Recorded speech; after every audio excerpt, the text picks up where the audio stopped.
¿Qué pasaría si el universo no fuera un lugar de maravillas, sino un depósito de pesadillas que desafían nuestra lógica?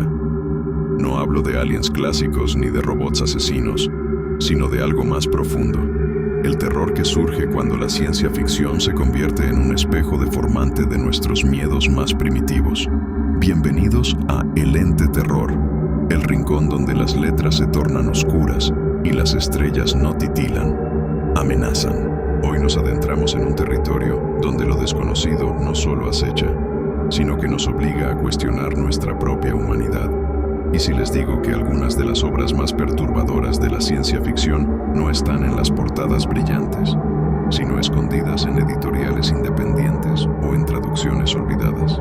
Imaginen esto: un astronauta flota en el vacío, pero no es el silencio lo que lo aterra, sino una voz que susurra en su mente. Una voz que no es suya. ¿De dónde viene? ¿Es real? Este es el tipo de preguntas que plantean las obras que hoy exploraremos. Relatos donde la tecnología, el espacio y la biología se tuercen hasta convertirse en algo, otro. No busquen aquí héroes intergalácticos. Aquí los protagonistas son científicos enloquecidos, planetas conscientes y experimentos que escapan al control. El ángulo que explotaremos no es solo el miedo a lo desconocido, sino el horror de descubrir que, en el gran esquema cósmico, somos el error. ¿Listos para que sus noches pierdan el sueño? Cuando la ciencia ficción sangra terror. Para entender cómo el terror se infiltra en la ciencia ficción, hay que hablar de un concepto clave: lo ominoso. No es el susto repentino, sino la inquietud que crece cuando lo familiar se vuelve extraño. Piensen en Jeff Vandermeer y su trilogía Área X. En Aniquilación, una expedición a una zona mutante descubre que la naturaleza no es víctima, sino verdugo. Torres que respiran, plantas con ADN humano, animales con ojos que parecen preguntar: ¿por qué vinieron? Vandermeer no necesita monstruos. Su horror es ecológico, una crítica velada a nuestra arrogancia de creer que dominamos el planeta. Pero, ¿qué pasa cuando el terror se mezcla con lo político? Ahí entra Mariana Enríquez, la reina argentina del gótico moderno. En Los peligros de fumar en la cama, hay un cuento llamado La hermana menor, donde una dictadura militar experimenta con niños para crear supersoldados.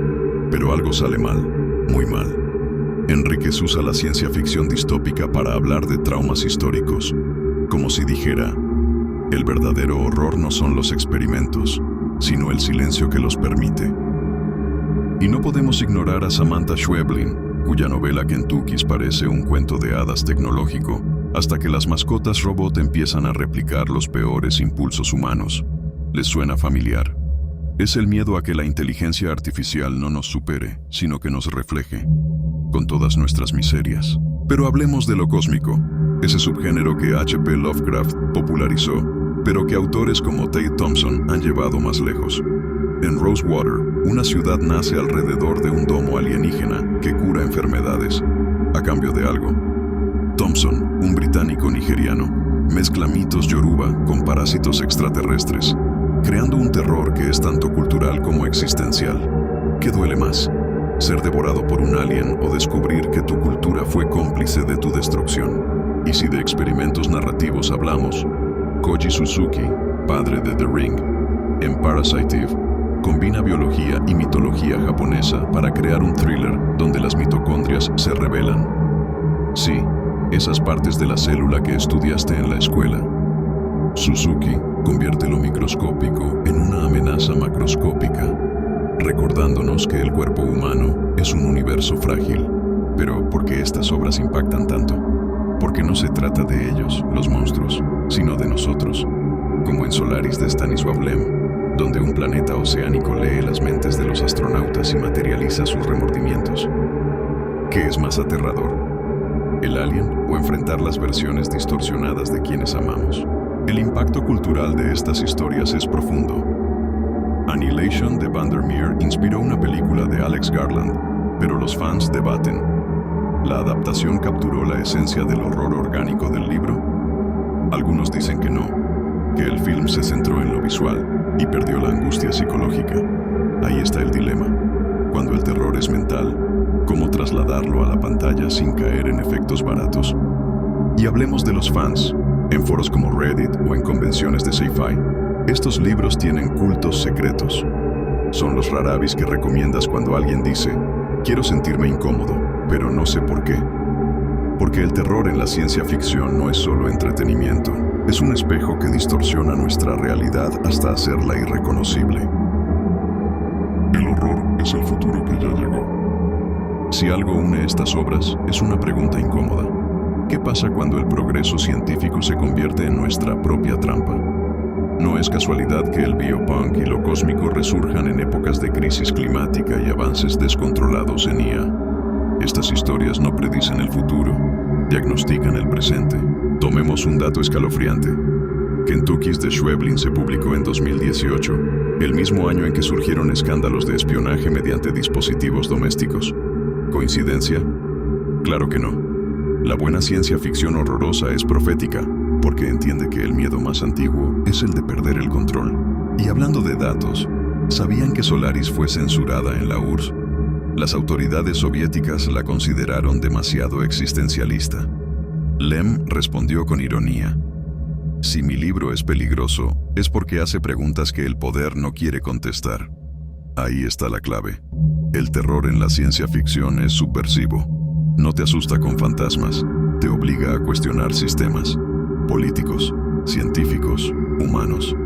Mi opinión crítica, estas obras son necesarias porque nos recuerdan que la ciencia sin ética es solo otra forma de brujería.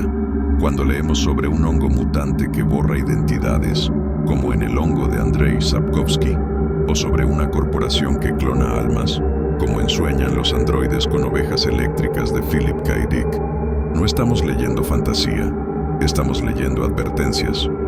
Así que, queridos oyentes, si hoy se llevan algo del ente terror, que sea esto. La próxima vez que alguien les hable de ciencia ficción, no piensen en naves y láseres. Piensen en lo que podría salir mal. Busquen a autores como Carmen María Machado, En la Casa de los Sueños, que mezcla feminismo y horror tecnológico, o a Junji Ito, cuyo manga Uzumaki convierte espirales en pesadillas cósmicas. Porque el terror más efectivo es el que no se ve venir, hasta que es demasiado tarde. ¿Y saben qué?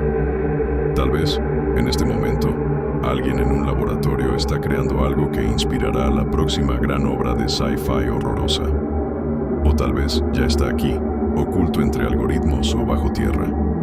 El universo es vasto, y como dijo Lovecraft, la emoción más antigua y fuerte de la humanidad es el miedo, y el miedo más antiguo es el miedo a lo desconocido. Pero yo agrego, el miedo más moderno es darnos cuenta de que lo desconocido ya nos alcanzó. Así que revisen sus estanterías, sus apps de lectura, sus rincones oscuros de internet. Ahí afuera, entre las sombras de lo ignorado, hay historias que esperan arañar su cordura. ¿Se atreven a encontrarlas? El ente terror se despide, pero recuerden, en el espacio nadie escucha tus gritos. Y en la tierra quizá tampoco.